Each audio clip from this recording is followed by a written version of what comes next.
Hey guys, and welcome back to ThreadTension. The title of our first story today is My Boyfriend and Roommate Planned a Surprise That Turned Out to Be Baby Supplies. Imagine thinking your boyfriend got you a big Valentine's gift, then opening the box and realizing he didn't buy it for you at all. He bought it for your pregnant roommate, and that's when he decides to dump you. That's where this one starts. So OP is 24, her roommate Jackie is 25, and her boyfriend, Jaden, had apparently gotten close enough to both of them that nobody thought anything looked weird until it was way too late. OP says this all starts around Valentine's Day. She and Jackie had already been butting heads for about a month because they were sharing a 2-bedroom apartment, and Jackie had recently found out she was pregnant. According to Jackie, she didn't even know who the father was. That was already making the apartment tense before the actual disaster even started. Then Valentine's Day comes. Jaden shows up with a small Pandora bag. OP opens it and finds a necklace. And look, she says she isn't usually a materialistic person, but even in the moment something felt off, because sitting in Jackie's room was this big, unopened Amazon box, taped shut, looking exactly like the kind of thing you'd assume was the real gift. So naturally, OP thinks that's hers. Jaden tells her no, that Amazon supposedly sent the wrong thing, and when she asks what it was supposed to be, he says a gaming chair, which already makes no sense, because OP doesn't even game. She says what she'd actually wanted was a vanity or new acrylic paints. So now the lie is already falling apart in real time. He's acting weird. Jackie's acting weird, and OP can tell she's standing in the middle of something nobody planned on explaining. So she does the obvious thing. She walks into Jackie's room and asks what's in the box. Jackie says, "Well, obviously it's your Valentine's Day gift." And OP says, "Cool, let's open it." Brutal move, because the second that box opens, the whole fake story dies. Inside are smaller packages, baby clothes, bottles, diapers, basically every baby item you can think of, hundreds of dollars worth of supplies. And now OP is staring at this pile of baby stuff while both of them stand there looking guilty and stupid, and she's trying to understand why her boyfriend went out of his way to buy all this for her pregnant roommate. So she asks what's going on. And this man does something so cowardly it almost feels scripted. He doesn't explain. He doesn't confess.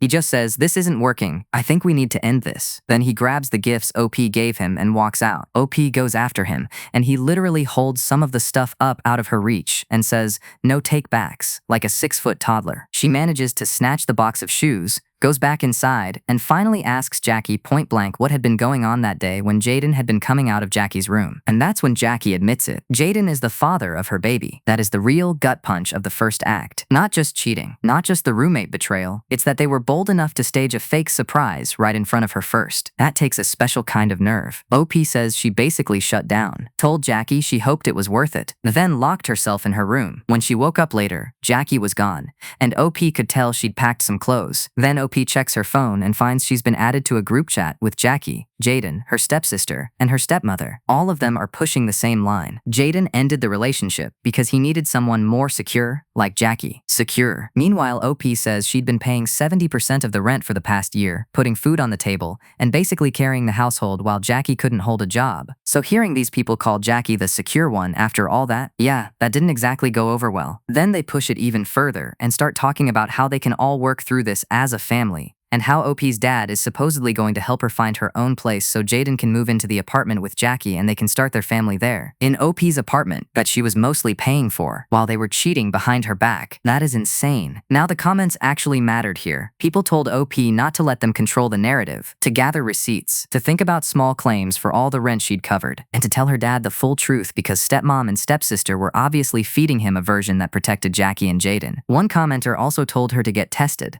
because a cheating partner doesn't just betray you emotionally, they can put your health at risk too. OP replied that she was already collecting evidence. Then 2 days later, the story shifts. And this is where it stops being just a cheating story and starts looking like a whole family pattern. OP explains that yes, her dad and stepmom originally had an affair while he was still married to OP's mom. Then the stepmom got pregnant, and suddenly he decided he wanted to step up as a father, just not for OP and her brother. That context explains a lot, because now it's obvious why the stepmom is so comfortable protecting cheaters. She literally built her own life on that same mess. OP says her mom is still very much in her life, even though she lives a few hours away, and her little brother has been crashing on her couch because he's that worried about her safety. Her landlord is asking for updated pay stubs and employment verification, which OP can provide, but Jackie probably can't, because she only works about 15 hours a week, and Jaden only works around 25. OP also says the pregnancy timeline already looks suspicious. Jackie originally said she was 10 weeks, but then other people around around her were saying 20, 21, even 25 weeks. So somebody was lying from the jump. Now we get the petty comeback part. And honestly, I respect it. OP has a male friend meet up with Jaden to get back the monitor and headset she gave him. The pictures come back and both items are already used, with the headset apparently chewed up by the dog. So OP decides fine. If they're going to destroy $300 worth of her stuff,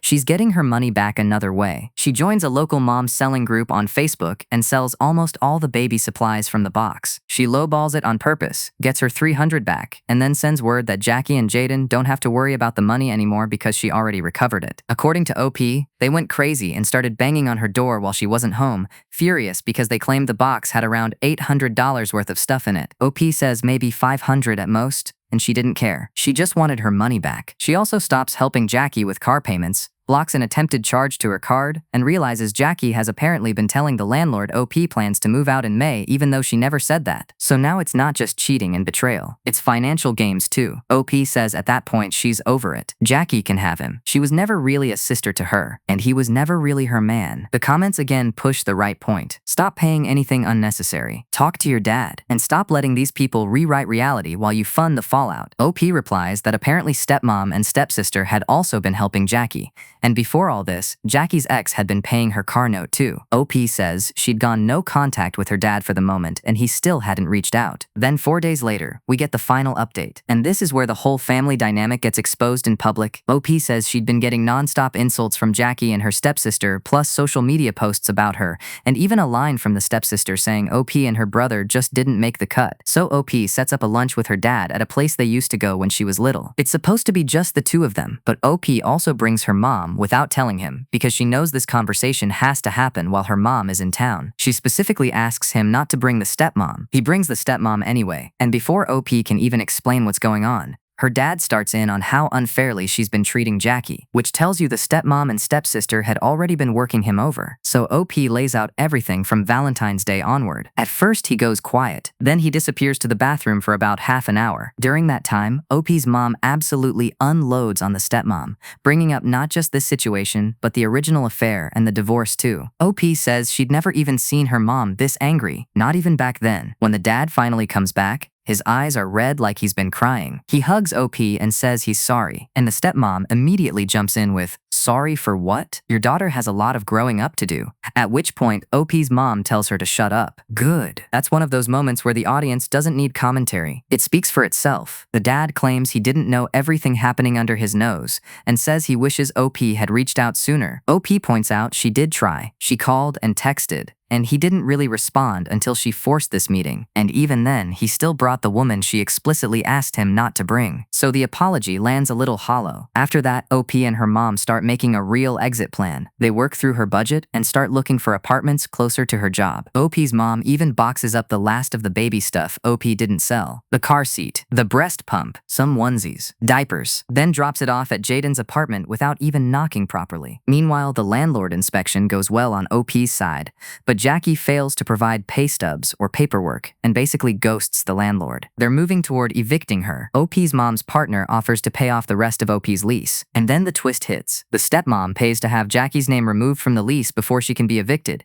supposedly so she can have a clean start with the baby. Then the dad agrees to co-sign for a 2-bedroom apartment for Jackie and Jaden. And Jaden's parents are apparently going to help with Jackie's car because they need something reliable for the baby. OP says it's wild how all this help and money suddenly appears when it benefits the people who betrayed her, while she was the one barely holding things together before any of this happened. There's also another ugly layer here. OP says her mom reached out to Jaden's parents, and they apparently knew he was with Jackie, while also deciding OP wasn't wife material and wasn't Dominican enough for their family. So now you're not just looking at cheating and enabling. You may also be looking at colorism or racism shaping who got protected and who got discarded. And that's basically where the story lands. Not with justice. Not with her dad really standing up for her, but with OP realizing exactly who will protect her and exactly who won't. Her mom shows up, her brother shows up, her dad apologizes, then still turns around and funds the people who blew up her life. That tells you everything. That's what makes this one hit. Because in the end, this wasn't really about the baby supplies. It wasn't even just about cheating. It was about finding out that the people around you were willing to help betray you, house the betrayal, fund the betrayal, and then call you the problem for reacting to it. And honestly, that's a whole different kind of heartbreak. I really want to know what you guys think about this one. Did the real line get crossed when OP opened the box? Or was it when the whole family started treating her like she was the inconvenience instead of the victim? Let me know in the comments below. And peace out, guys.